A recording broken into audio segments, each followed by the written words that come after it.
ಜಾತ್ರಾ ಮಹೋತ್ಸವದಲ್ಲಿ ಗ್ರಾಮೀಣ ಜನತೆಗಾಗಿ ದೇಸಿ ಆಟಗಳು.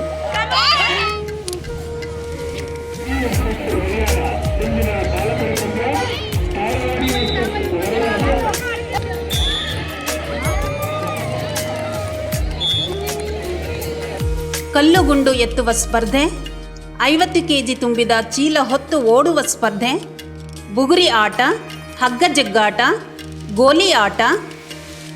ದೇಸಿ ಆಟಗಳು ಮರೆಯಾಗುತ್ತಿರುವ ಸಂದರ್ಭದಲ್ಲಿ ಸುತ್ತೂರು ಜಾತ್ರೆಯು ಅವುಗಳಿಗೆ ಮುಖ್ಯ ವೇದಿಕೆಯನ್ನು ಕಲ್ಪಿಸಿದೆ.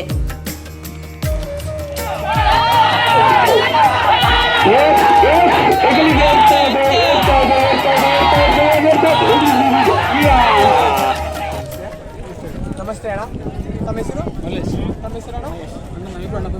ಎಲ್ಲಿಂದ ಬಂದಿರೋದಣ್ಣ? ಹೇಗೆ ಅನಿಸ್ತಿದ್ದಾನೆ ಈ ಸುತ್ತೂರು ಜಾತ್ರೆ ಬಗ್ಗೆ? ಇದು ನಾವೊಂದು ಹೆಚ್ಚು ಕಮ್ಮಿ ಒಂದು 8-10 ಟ್ರೈ ಮಾಡ್ತೀವಿ. ನಾವು ನಗರದ ಪಾರ್ಟಿಸಿಪೇಟ್ ಮಾಡಿ ಫಸ್ಟ್ ಸೆಕೆಂಡ್ ಮಾಡಿದ್ದು ಸುಮಾರು ಜನದಿಂದ ಬೈತಿರಲಿಲ್ಲ. ಚಾಮನಗರ ಫಸ್ಟ್ 10 ವರ್ಷದಲ್ಲಿ ಸುಮಾರು 8 ವರ್ಷ ಇವಾಗ ಇಲ್ಲಿ ಬಂದು ಪಾರ್ಟಿಸಿಪೇಟ್ ಮಾಡಿದ್ದು ಇದೇ ಫಸ್ಟ್ನೇ ವರ್ಷ ಫಸ್ಟ್ ಸೆಕೆಂಡ್.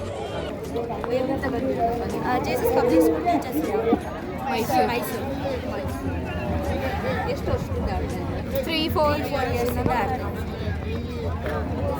ಯುಕ್ತ ವೈಭವಿ ಎಸ್ ಚಂದನ ಸಾಹಿತ್ಯ. ಏನು ಅನ್ನಿಸ್ತಾ ಇದೆ ನಿಮಗೆ? ತುಂಬ ಖುಷಿ ಆಗ್ತಾ ಇದೆ. ಕಾಂಪಿಟೇಷನ್ ಇದೆ, but we are making it. Competition ಇದ್ದು ಆಡಿದ್ದೀವಿ, ಇನ್ನೂ ಜೋಶ್ ಇದೆ, ಫೈನಲ್ಸಲ್ಲಿ ಗೆಲ್ಲಬೇಕು.